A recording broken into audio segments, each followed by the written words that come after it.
Hi guys, welcome back to Infinite Possibilities, the podcast where we explore the lives of amazing people, their choices, challenges and opportunities. And today I have a very, very special guest, Karen! Hello! It's the Karen Show. Yeah, woohoo! How do you feel about the name Karen in society today? Oh, it's been hard. It's hard.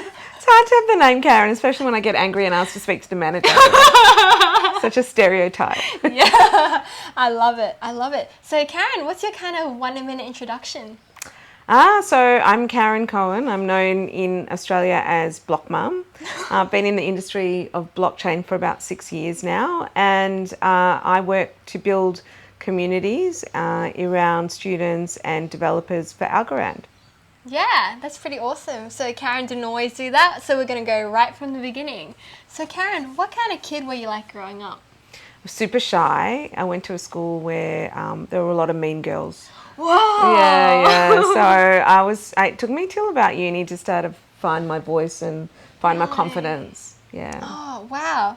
And then, so in the school environment, were you the academic kid? Were you the sporty kid? Probably not popular, right? I was academic and I was good at maths and science. Yes. And very, very shy. So, I was definitely not sporty and I definitely was not in the popular group. But now you are, so that's the Karen comeback. Hey. Yeah, and then growing up, what when you thought about the future, what was sort of floating through your mind, / what did your parents want you to do? Well, I came from immigrant parents, and so none of them were academic. So they were super excited when I got into uni. I didn't know what I wanted to do, so I was good at maths and science, so I just went with that at Monash. And that was a mistake because I was terrible at all of that, and I got very distracted in my first year at uni. And I had to sort of muddle my way through to finish my degree in biology and economics, and then I went back and did HR as a second degree. Oh, wow. And what sort of drew you to HR? Because you said you like the maths and science, supposedly, and HR seems like it's in a different kind of field. Yeah, so while I was trying to get my way through uni, I was working for a company that sold the newspaper on the phone. Those annoying people that ring you at night and say, Yeah. do you want the age? And what I noticed around me was that people were being hired and they were being trained and they were being, managed. And I thought, I want that job with the people. So that's why I went back and studied HR. Yeah, that's awesome. And were you like a people kid growing up, or? I don't think I knew what I was as a kid. I think till I got to uni, I didn't really just sort of define myself as a people person. Yeah. Oh, that's cool. And then let's talk about jobs and careers. So what was your kind of like first job ever? Did you work during high school? Did you work during uni? Yeah, so I was lucky our family owned supermarket, so I was the checkout chick. Wow! From when I was 14, and I loved working because then you got your own money and your own budget and you could buy whatever you wanted because you lived at home, and so that was a good lesson in small business management. I really admired my parents for being hard workers, and I think that they passed that on to me as a person as well. Oh, that's awesome. Did you get special treatment for being the daughter of the supermarket owners? Yeah or nah? Sort of. I did go into the office more than other people, so I did get off the register, but I enjoyed it. I liked it. Yeah, it was good fun. Oh, that's awesome. Yeah, and then so out of uni, what was your first job? So I got into recruitment. I went to work for a recruiting company and I got to be the receptionist. Yeah. And I said to the recruiter, I want your job. And she's like, yeah. And 3 months into being reception, I was like, no, but I want your job now. And she's like, I kind of thought in 1 to 2 years. So I was a bit impatient and I quit that job and I got a job as a recruiter that day and I went to work for a recruitment company, and that's where I sort of kickstart my recruitment career, and then really, really wanted to get into HR. Wow, and what about the economics? Kind of left that behind. Although you always use maths and economics. Look at now, interest rates and trying to understand economic policy and all that fun stuff. Yeah, and what sort of attracted you to being the recruiter? Again, it was just pretty much about people. Like when you go into recruitment and HR, the best thing is to be able to say you've got a job. That's really fun. That's the best part, yeah. Or telling people they don't have a job. I feel like the amount of people you have to reject is more than the people you accept. So. And you have to be nice about it and firm and quick. You don't leave people hanging on. So, yeah. Yeah. And what about in terms of being the receptionist? Did you like it? Lots of rude people, no? That's like the downside of HR, like rude people, no? I didn't mind it, but I had my heart set on being a recruiter and I was impatient. So, like, I didn't last very long as a receptionist. Wow. But then this is kind of interesting because being a recruiter, you're like straight out of uni. So you were very ambitious. I was. Just kind of like... Yeah, I was. And I look back at that and I think, oh, that impatience that you get. So, yeah, I think that's really important to kind of... I haven't lost that impatience, I don't think. We've got the dog joining us. Yeah. For this Hey, as well. Bonnie. It's Bonnie, yeah. Yeah, wow. So then you eventually became a recruiter and you were like 23, 24, 25? Yep. Wow, okay. And then tell me about working for the big company, McKinsey and Company, recruitment coordinator. Yeah, so at the time I finished uni, my partner, he was working for Accenture. And so we got sent to Malaysia.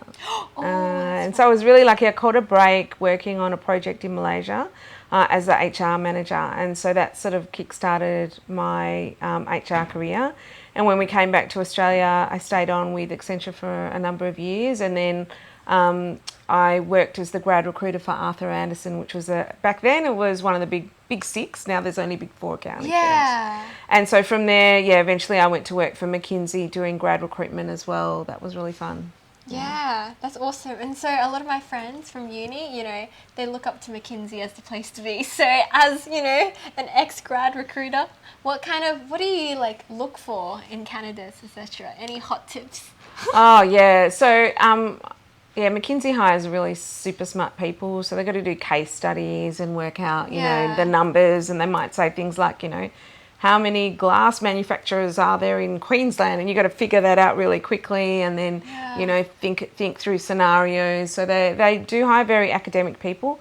They also hire people that are quite humble. They don't like people that are like too arrogant. Because only smart people work there. So they kind of smash out that arrogance out of people really quickly. So it's a really great culture to work for, but a very hard-working culture as well.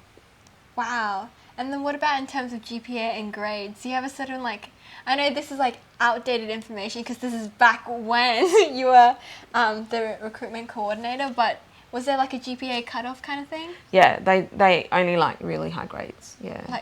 How high is high? I reckon we would, generally you'd have to have an A, A average. Yeah. A average. Yeah. Yeah. If you had a couple of fails and you had a reason, that you could talk about, like someone was sick in the family but generally, you're looking and you're competing against all the other big consulting firms as well, like BCG and all the others. So everybody wants that, 1% of the 1%. Yeah. Wow. Yeah, that's hard. And then tell me what you did after McKinsey. So after McKinsey, I went back into a traditional HR sort of career. I worked for a market research firm. I made my way up to director of HR. I went to work for an insurance company called Proclaim, and they do claims. And then in about 2017, I found myself made redundant from an HR job in an insurance company, which I thought would be the most stable of jobs of all. Yeah. And so I was in a bit of shock because I was kind of I didn't expect that. And people started throwing things at me, small things, recruit me this person or write me this training manual. And suddenly I found myself I am actually consulting and I quite like it. And if there's no stability in corporate, I may as well do your own thing. Do my own thing, yeah. So I put myself out there and I told everyone that I'm now KC HR and got jobs, from people. And then someone came up to me at a party and said, do you want to come and work in a blockchain company? And I didn't know what that was. What's a blockchain company, really? Yeah. I asked my husband, who's in tech, and he couldn't explain it to me in a way that I could understand. And I ended up working for the Blockchain Centre, which was kind of the beginning of this stage of my career, which is the blockchain HR type. So connecting people and tech to blockchain has really been an interesting mix, because no one else sort of has that mix. So I ran the Blockchain Centre in the 2017-2018 blockchain summer, and then by the winter we pretty much ran out of funding. But I've stuck around the industry for the last 7 years. Wow. And so, like, when you got first introduced to blockchain, like, what was it about it that made you continue? Because you could have been doing anything. I think, like anyone who comes into this industry, the community is amazing. Like, Yeah. it's the Hollywood of technology, right? You don't hear this in cloud. So people come up and they go, I've got this great idea for the blockchain. I want to build it on the blockchain. Yeah, so that's what's been, amazing. And women in blockchain, we hold each other up and we support one another in the industry. Yeah, they have a really strong woman community. Yeah, so that's really lovely. Whereas in a lot of the other industries you go into, like fintech and some of the others, women aren't as supportive as to one another as they are in blockchain. That's kind of interesting. Is it just because there aren't that many women, so the women that stick together are real tight? Yeah, I think so. In some industries, a lot of women have had to, work really hard to get to the top. So you look at finance, look at banking, it's hardcore. So they're sort of not as softened. Whereas I think in blockchain, we've got that wag me attitude, right? Yeah. We're all gonna make it, right? And so it's the supporting one another to make it. It's all about sharing data, sharing ideas, sharing the community spirit. It's about that sharing, and I think that's what makes women in blockchain more interesting.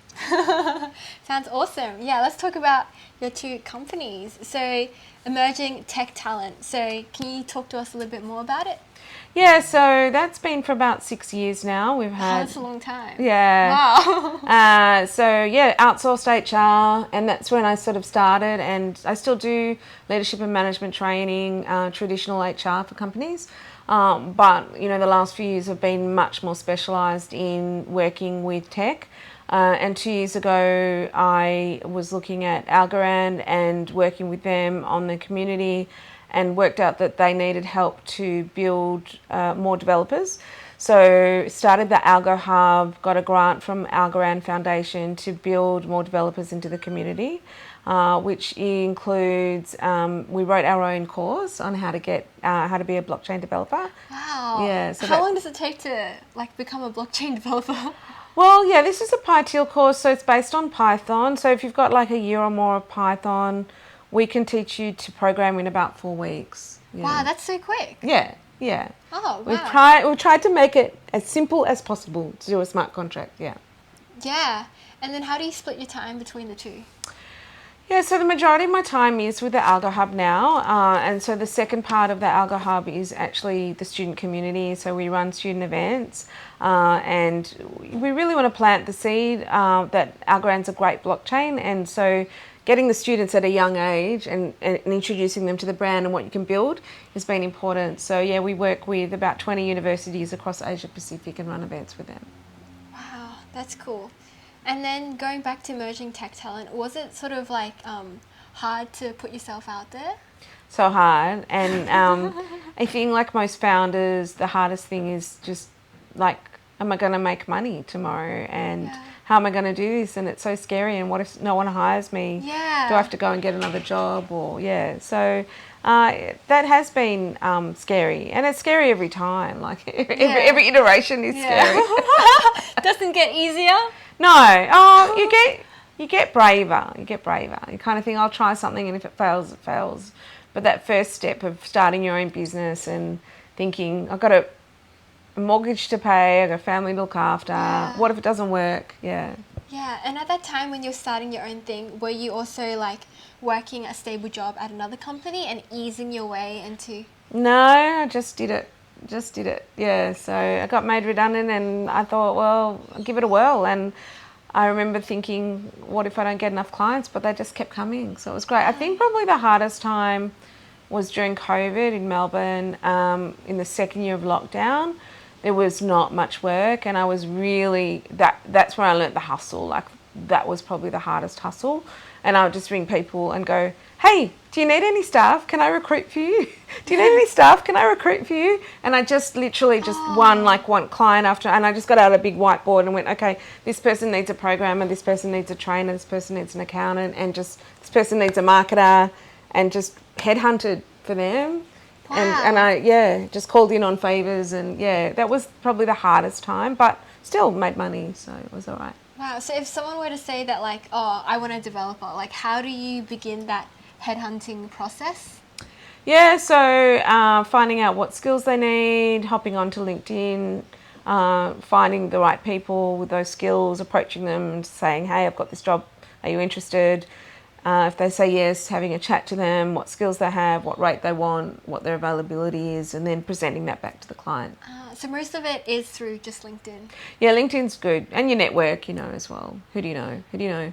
Ring people, who do you know? Okay, so do you just kind of like, if you were recruiting for X company, you just say, oh, I'm X company recruiter, and then you start reeling them in, or do you reel them in as, as yourself, as Karen, and then you go and negotiate with the client? Yeah, depends if the client wants to be known or not. So, yeah, you reach out on LinkedIn and say, I've got this opportunity. And, yeah, if the client doesn't mind you sharing, like they've often got an ad up themselves, but you're helping them as well. So, yeah. Yeah. And is it hard, like, once you've, like, what are the stats of, like, reaching out to people? How hard is it to, like, find, like, a developer or find X? It's really hard because developers don't like being approached on LinkedIn. Like gone are the days when it's a flattery, it's just an annoyance. But, it's a numbers game, like dating, right? Yeah. Wow, that's pretty hard. Yeah. Yeah, but it's not personal, right? Oh, okay. Yeah. In the beginning, I was like, whoa, they don't want to be Yeah. approached. But, yeah, it's not personal. Like, if they've got a good job and they don't want to be approached, that's fine. Yeah. Do you have to pull any, like, crazy tricks to, try to recruit people to stand out? Because, like, surely, like, the people that are very good at developing, they get thousands of these messages. So how does Karen stand out? Do you slide in? I don't know what you can do. Have, like, a great kind of pickup line? Yeah, it's a good question. So, yeah, you go and say, look, I noticed that you do this and that looks really interesting. Start with a compliment. Yeah. And you personalize it for each of them. Yeah, that's right. Wow. So if you were to reach out to developers, you send 100, how many, like, responses would you get back? Maybe 10? Wow. And then like, one. Yeah, hopefully one of the 10 will be a right person. Yeah, so, and then the employer might, like, take time and say, to respond, or might not look at it, or, you're like, dude, I reached out to 100 people. Yeah. And I've got one, and they're the right salary with the right skills. Like, they're the golden unicorn. Can you just call them back? Yeah. And then for those, like, companies, do they pay you, like, per person that you found for, like, if you found, like, 5 people, it's, like, 5 times X rate? Or, because there's a lot of, like, your effort that is unacknowledged. Yeah, so I'm not like other recruiters. Some of them charge like a percentage of salary, which I don't like that because I think... No, I would love that. I think, why should I make more as a recruiter because you earned a higher salary? It's like a real estate agent. Why do they get more? Because your house is worth more. So I just charge like an hourly rate or a daily rate for my work. Yeah. So if I run out of time and budget, I'll just go, okay, look, spoke to 20 people, it didn't work. Give me some more money. And they usually, like, it turns out much cheaper than if you're using a traditional recruiter. Yeah. And then for emerging tech talent, do you hire the people, or is it mainly just you doing all the hard work? Yeah, sometimes we do, yeah. So it just depends. Sometimes you get admin or project management in, or extra recruiters to help, depending on the workload. Yeah. And what about, like, in terms of... So in the early days, when you're advertising, you just reached out to your network. Were you, like, LinkedIn posting, Facebook posting? What did it look like? Because I feel like it's, even for me to just advertise my podcast, I find it really cringy. So I think I like made one post like 2 years ago, and that's about the extent. So I'm kind of curious about you putting yourself out there as a freelancer. Yeah, I think social media is your friend, and you don't be afraid to post. And don't be afraid to post about things that are interesting to other people. So, even if it's not your podcast, but it's a topic that's of interest. Like one time I posted about a event that was neurodiverse, and, you had different colour bands when you went into the event. So red, I don't want to talk to anyone. Yellows, you can talk to me but quietly. Green's like, yeah, go for it, talk to me. And I love that. I love that concept. But that post got huge amount of following, and from different people that I normally get. Yeah. So yeah, I post regularly. I'd probably post across, Twitter, LinkedIn, Facebook, Telegram, Discord, like every day. Every day? Every day. Okay, so tell me Just more. part of my like habit. Yeah. Wow. that So kind of- do you have like a 10 minutes each morning where you like, how do you get the ideas and how do you sort of like put the time aside? Do you have a special routine? No, it's usually late at night when I'm watching TV. If I haven't done enough. Yeah, so it's in terms of content, it might be an event that I'm trying to share or an article that I liked or something that I did in the week or I probably. But what you notice, and you probably notice it yourself, if you see something on LinkedIn or Facebook that somebody, you're like, oh, that person's doing that. And you don't think, oh, they're annoying. You think, oh, that's interesting, and it brings them back into your consciousness. So what is the message that you're trying to send on your socials about you and what you do? So the next time somebody needs a recruiter, they're like, oh, yeah, I remember Karen does that. Yeah. Or somebody needs someone to run an event. Oh, yeah, I remember Karen runs really good events. So, what is the message? And we know that we need to hear things often and in different ways to break through the noise. Yeah. So, we say in HR, we say communicate, communicate, communicate, and that's not a mistake. Yeah. Communicate things 3 times in 3 different mediums, right? Yeah. And so to us, we're being a pest, Yeah. right? We don't like that. But to others, we're breaking through the noise. Yeah. So, for instance, at the moment, we're about to run International Women's Day event across all of Australia. So, Melbourne, Sydney, Perth, and Gold Coast. And so, like, I put on LinkedIn, I put on Facebook, I hit people up personally and say, will you come? So, there's multiple ways of annoying people. Yeah, so you've gotten over your fear of being annoying, or is it still there niggling in the background? No, I'm not afraid. Like, because what am I offering? I'm offering an event. It's not like I'm asking for anything. I'm not asking for money. I'm just saying, come along. It's going to be great. Yeah. Offering an experience, yeah. That's cool. And just wondering, when you say you post across like all these different channels, are you posting like the same article across LinkedIn, across Facebook? Yeah, often. It's the same message, yeah. That might be annoying, right? Depends who's following. You assume that every person's looking at your whole media at the same time. The big Karen fans. What can you say? Yeah. And I'm also kind of curious. So when I was looking at your LinkedIn, you've worked for many different companies for like a year or 2 years, XYZ. And how do you sort of know when it's time for you to like move on or try something new? Oh, good question. I think at the beginning of the year, your career, I think it's good to stay for a couple of years and get that track record. Because as a recruiter, you do look at, people's track record. I'm not looking for a job anymore, so I don't really care, like, my track record. The longest I've stayed somewhere was 6 years. That is 6 long. excruciating, hard years. And I think the only reason I probably didn't move on is that nobody else wanted to hire me. So then I got that good chunk of, employment record. Yeah. When do you know when it's time to move on? I think if you get offered something better, if you get sick of that role, you can't move anywhere, you can't do anything. If you're unhappy, I would never stay anywhere if you're unhappy. Like, that's the worst. Work is so many hours of our life. Yeah. You don't want to be miserable when you go. Yeah. And then overall, if you're reflecting back on your HR career, what are the highs and what are the lows? And what kind of person, to some people who might be like considering what they want to do at uni, etc., do you have kind of any advice, finding passion and that stuff?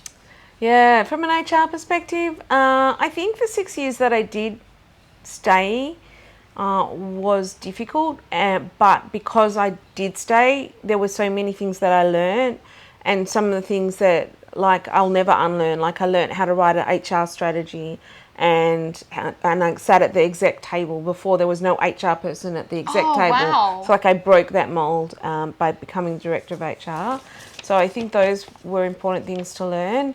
I think in every job you need to think strategically and have like a strategy day every year in every job. I think that's really important, and then that's your blueprint for the year moving forward. Yeah, that's cool. And do you think like HR is like your big passion, the love of your life, or do you think there's always like something else that might be more aligned with what you do, or? Yeah, it's a funny thing coming from an HR background into tech. So, is blockchain more my passion or is HR more my passion? And I love that I can do both. So for me, it's about creating humans that can connect with the technology through training them, through events, through giving them the language. So I'm probably so far now away from corporate HR that I was, and that's been over the last 6 or 7 years. So I probably couldn't and wouldn't go back to that. Yeah, fair enough. And now that you've been doing like kind of freelance your own thing for a while, do you think you, like looking back, you would have started this earlier? And no, I don't think so. It's really interesting because men start being entrepreneurial usually earlier. So you'll see successful men in their 20s and 30s. Women tend to start later, usually because we've been made redundant or we're getting closer to the end of our career, corporate career. Out of like necessity. Necessity or braveness, we never really had the confidence to do that, for the hustle and, overcome all those fears that we have. Yeah. So, no, I think it was exactly what I needed at the right time. Yeah, I don't have any regrets on anything. Oh, that's beautiful. Yeah, and then tell me about your favourite volunteering stuff that you've done. Yeah, so Women in Blockchain is one of my favourites. We've been doing that since 2017 around the Melbourne chapter. And then now that I've moved to Queensland, we've made it national. So that's been really fun. So finally found a successor, Mariella in Melbourne, Leah from Readventure, she's doing Sydney, Danielle from Solterra, she's doing Brisbane and Gold Coast. And we've got a chapter in Perth. So like seeing that blossom and grow nationally, that's so fun, yeah. Oh, that's so awesome. And overall, do you have any kind of time management, etc. tips? What's the kind of like day in the life for you?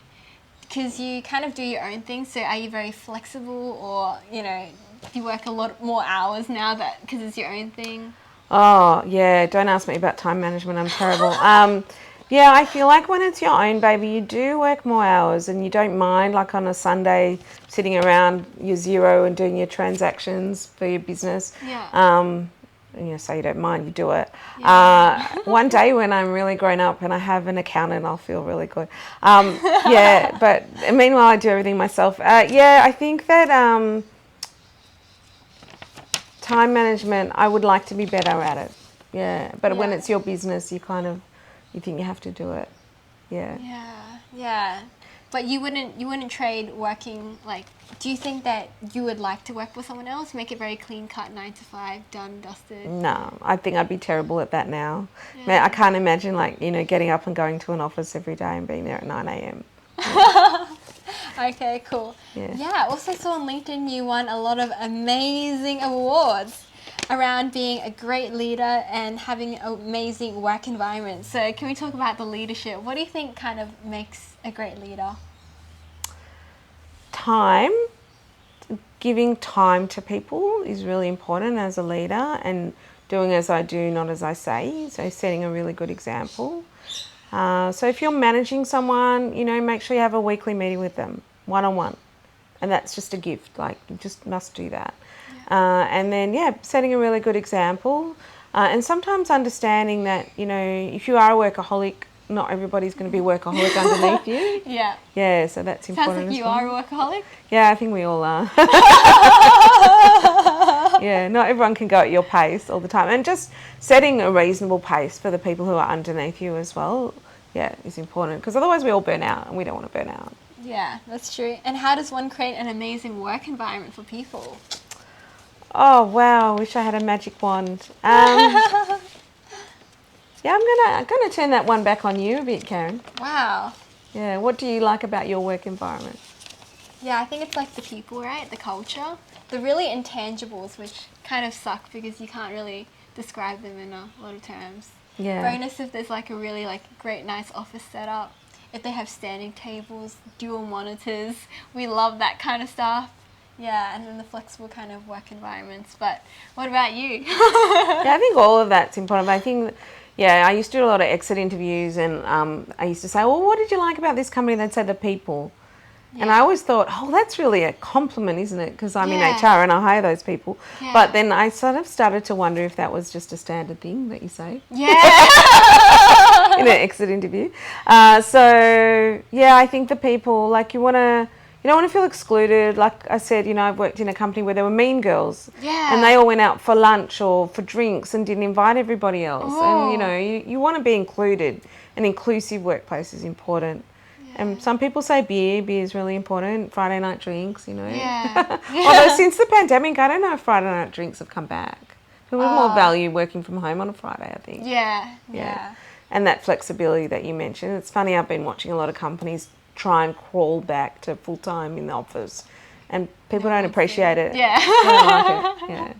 Yeah, it's so funny. So we're nearly at the end of the podcast. Just a few deep questions. So Karen, I'm looking forward to them. Meaning of life, in your opinion? Meaning of life. I think it's meaningful connection. So you can have things in the world, but if you don't have meaningful connections, friendships, networks, then it's an empty life, right? Yeah. Oh, you really sound like a people person. I love it. Any advice you'd give to your younger self? I think we went to an event last week, didn't we? Yeah. And all the women said the same thing, back yourself, like don't doubt yourself, you're okay. Give yourself a hug and just don't be so hard on yourself, like you're doing okay. Yeah, you're doing okay. Oh, so wholesome. And if you won the lottery tomorrow and finances were not a concern, what would you do differently? Oh, man. I'd probably hire more people to do stuff, especially an accountant. Oh, yeah. Dreams come true. Yeah, because I don't dislike anything that I do, but it would be great to have other people do it for you, and then you could do less, right? Yeah. And then the final question is, what is an ideal, perfect day in the life for you? It can be work-related, it can be non-work related. Yeah, I think we touched on a little bit about not having to be in an office 9 to 5. So, you can take the dog for a walk in the morning, then come and do a bit of work. Not too many Zoom meetings. I've got Zoom fatigue. Yeah. And then a networking event in the evening where we can catch up with wonderful women like yourself.